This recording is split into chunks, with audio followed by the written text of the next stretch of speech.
Hi, I'm Noureen DeWulf. I played Lacey in Anger Management, and you're listening to my interview with Elaine Goodman on Gogoodman.com.au. You were born in New York City, but grew up in Georgia. Where do you think you caught the acting bug from?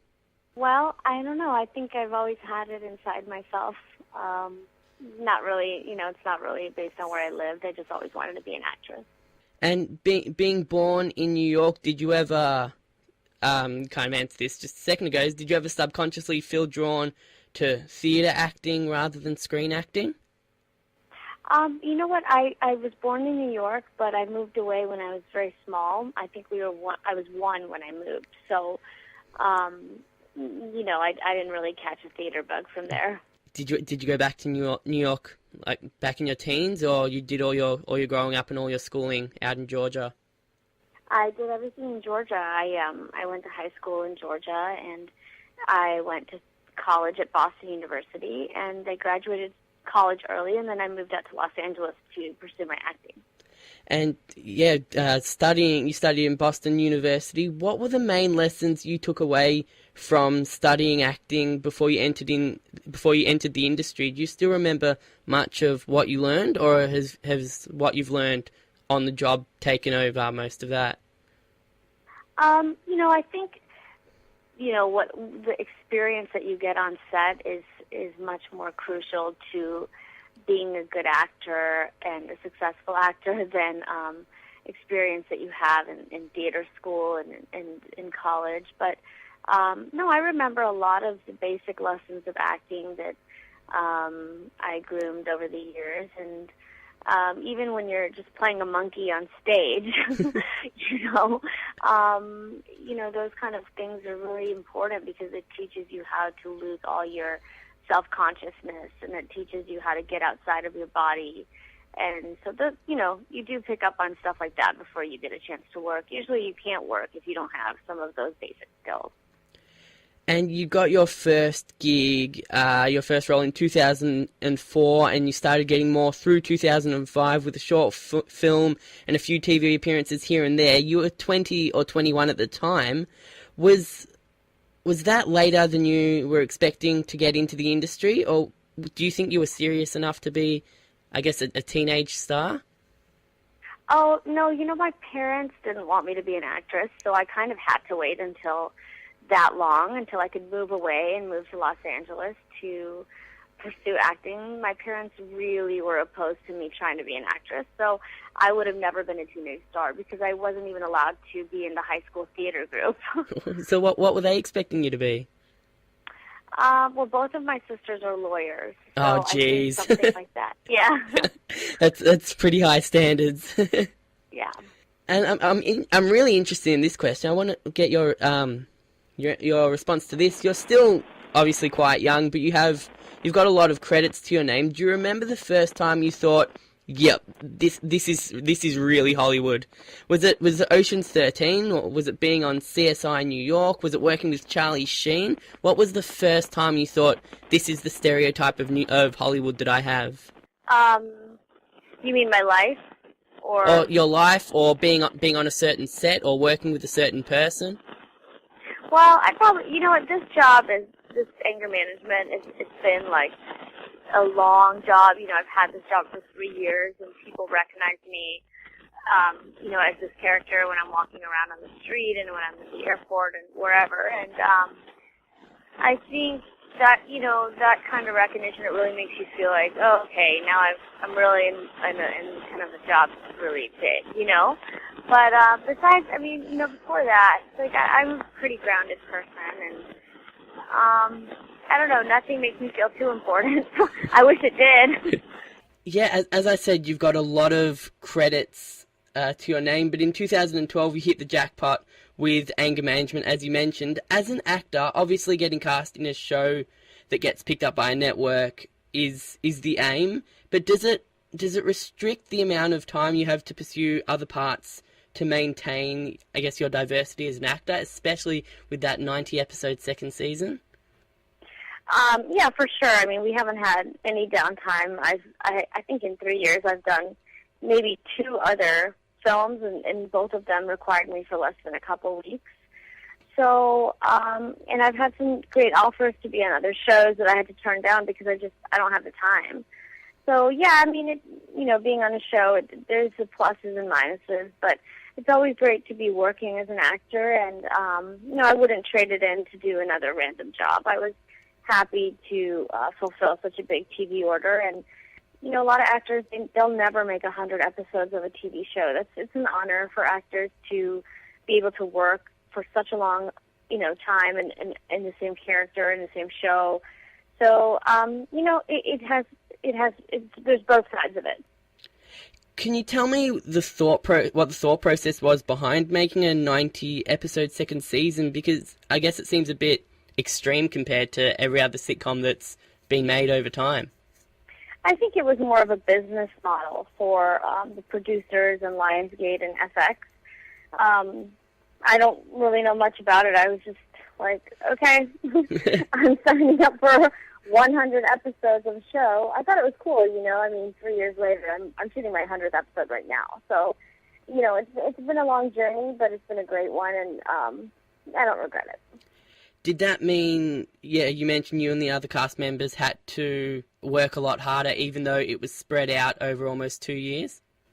Oh, yeah, because we shot our episodes twice as fast as other sitcoms. So we were shooting 2 episodes a week, and we get the scripts, sometimes that morning, sometimes an hour before we're shooting, sometimes the night before. So I think, my memorization skills have, really gone through the roof. And, instinctually, it makes you very strong because you don't have time to rehearse. So you're just kind of acting from your gut, and comedically, that's a great space to be in because you really want to be able to make people laugh without thinking too much. Now, are you anything like your character Lacey, who I must say you play really, really well, exceptionally well? Thanks. Well, I think I'm more reserved as a person than Lacey. She says whatever she thinks. She is wild. She cares about other people, but only to a certain extent. And I would say that that's what differentiates us. But I am a little similar in the sense that I'm very passionate, and playing her has actually made me a little bit, I think, less even keeled than I usually am. I think I've become more I snap faster. Get mad about things. I find myself being more confident because of her. But she's a great character to play. Did you have an inspiration for Lacey or someone you based her on? And why I ask this is because earlier this year I interviewed Karen Parsons, who played Hilary Banks in The Fresh Prince of Bel-Air, and you grew up in the 90s. Did you kind of compare Lacey to Hilary Banks? Because the more I think about it, there's a lot of similarities. No, that's funny, but I did watch a lot of that show. You know who I think about a lot when I play Lacey is, I think about, people like Kim Kardashian, Paris Hilton, and Samantha from Sex and the City, Kim Cattrall. Yeah, merge all three, kind of the celebrity and the entitlement of, a Paris Hilton, Kim Kardashian kind of life, mixed with the kind of the sexual prowess of Samantha kind of character on Sex and the City, someone who just doesn't care, who's free, So those are kind of the people that I was thinking about. But that's a great comparison, and you know what? Now that you say it, it's pretty funny. I never thought of it. But that's what I want to try and do, to get you to think about things you haven't thought about before. So right. I'm doing a good job. And all of the other main cast are pretty eccentric characters. Who is most like their character in real life? I want to say Nolan, but that would be kind of scary. You know what? I think everybody is a version of the character, obviously, because, it comes from inside yourself, but nobody is really that similar to their characters. Michael Arden could be, he might be the most like Patrick. I think I'll go with that. Or maybe Charlie. Charlie is like Charlie. Charlie, I've got a question about Charlie coming up. And you must have been asked, yeah, well, right now actually, you must have been asked about him a million times. But Charlie playing Charlie, is that really Charlie? You know, the eccentric personality, the shirt and shorts combo. Is that Charlie Sheen in real life? You know, parts of him are, you know, but I mean, he is still playing a character, you know, but I think that character became really popular, and that character is really well loved because there is so much of his own personality incorporated into the character down to his name. So, and the love of baseball, and there's a lot of similarities. The way they like to dress, you know, Charlie likes to dress in a certain way, and his character would dress that way. So yeah, I mean, you know, there's a lot of similarities there.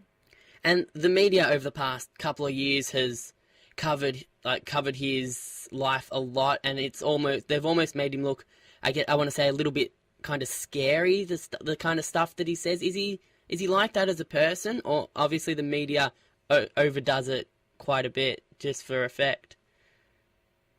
I mean, I don't think he's a scary person at all. I love him dearly. I think he's a great guy, and he's one of those people who says it like it is, and I think sometimes that's too much to handle for the press. You know, I think the press and the media, they're more used to actors being very filtered, and we're told what to say and what not to say, and he's just one of those rare people that you really cannot tell him what to say and what not to say, and I admire that. You know, it means you're bigger than the press and you're bigger than the media, and I like that about him. Away from anger management, in 2012, you were a guest on Joan Rivers' show Fashion Police. What do you remember from that experience? Joan Rivers was so incredibly kind to me, and she made me laugh from the moment I got there to the moment I left. She was so funny, and I was saddened by her death. You know, I think she's one of the greatest, or she was one of the greatest living female comedians of her time. You know. And she's a ball buster, and she's a groundbreaker, and she's a cool lady. I'm happy that I had a chance to hang out with her for a couple hours. Did she come and ask for you to be on her show, or was that just a casting thing that happened through agents? I'm sure she had her say in it. She's the producer, and she was also the star of the show. So, you know, everything went through her. So yeah, it was a huge compliment to be a guest on that show. And being known as a comedy actor, did you, from your short time with her, did you take anything away that you've put into your role, I guess, as Lacey? She's fearless. You know, Joan Rivers is fearless, and I think Lacey is fearless, and I think that's the trait of a lot of good comics, is they're just fearless. You know, and so yeah, for sure, I always look up to women comedians, and I think that they're so bold and brave to say the jokes that they want to say and not worry about if a man thinks that joke is sexy or not, or if it makes them look silly, you know. She's one of those people. So, yeah, I always learn from the people around me like that. I've seen a number of sources refer to you as a comedy actor. Are you happy with this title, or do you think it kind of restricts you to one genre? No, I like to be a comedic actress. You know, I've always done comedy. I've done romantic comedies and movies. I've done comedic television appearances. But I've also done drama. I've done quite a few dramatic films and movies. I starred in a movie called Talk Course that premiered at Sundance a couple of years ago. And, you know, I'm a trained actress, and I love to do both drama and comedy. But comedy just seems to be, you know, it's my niche, and it's what I love to do, and I don't have to try hard. I know exactly how to do comedy. I know what to do. Maybe I'm lazy. I like to do comedy because it's easier for me. You don't want to make life hard. It's a hard enough industry as it is. Precisely. Away from acting, and away from the 90-episode second season, you've got a completely different life. You're expecting your first child, it's a boy, to NHL player Ryan Miller of the Vancouver Canucks. Have you always been a hockey fan? Actually, I didn't know anything about hockey when I first met him, and I still think my hockey IQ is pretty low. But I do watch I watch a lot of his games, and I watch a lot of hockey. So now I think I know a little bit about hockey, but, you know, when I notice that when I watch the games, when the sound is off, I don't know what's going on. So I really do rely on the commentators to let me know what's going on. Okay, so I've got a kind of a hockey question for you. What exactly is a Canuck? A Canuck is it's like Johnny Canuck was what the Canadians refer to themselves, I think, post-World War II, I think. Yeah, I'm going with that. All right, good answer. Okay. And what are you most looking forward to about motherhood? You know, the whole thing scares me, quite frankly. It's all right. I'm scared to be a mother, you know, but I'm excited about it. I'm looking forward to the whole thing. You know, I'm looking forward to adding onto my life. You know, making my life bigger and raising a child, bringing a person into the world. I mean, these are huge life concepts, and I'm just trying to absorb them all right now. And I think I think I read that your son is due around April. Is that correct? March, yeah. March. Yep, yeah, March. Right. So, have you kind of put off any other contracts until 6 months after that or 8 months after that, so you can have time to have a baby and raise him a little bit? Or have you started kicking straight on into 2015? I mean, I am a worker bee. I've been working for a long time, and I really do. A lot of my happiness is based on performing and being able to perform in a large capacity. And I think for me to be a good mother, I'll have to still perform and be an actress, and that way I'll have more to give, I think. But I do want to definitely want to nurture my pregnancy and give my baby the proper time he needs, and I want to breastfeed. I want to do a lot of great. I want to do things the right way, and I also want to honor the fact that I'm a working actress and keep going with that too. So I'm going to try to do everything at the same time. Good luck. So, what have you got plans post anger management? Have you got some things lined up? I've had some things come my way, but I really haven't been able to make any commitments to them because I want to see how I feel, after I have the baby. I want to see how do I feel every day. Do I really feel like I can go back to work right away? I might have to take a couple months. I'm not sure. And so I don't want to commit to anything right now. And away from acting, what's on your bucket list? Gosh, I really want to travel more. I've been working so hard on this show that I haven't traveled and taken as many trips and vacations as I want to. So I want to travel more. I want to, there's a lot of places I still haven't been. I've been to a lot of countries, but I want to go to more places and see more things and have more adventures. So probably just that, world traveling. Have you ever been to Australia? I've never been to Australia. Oh, you've got to put it on your list. It's a great country.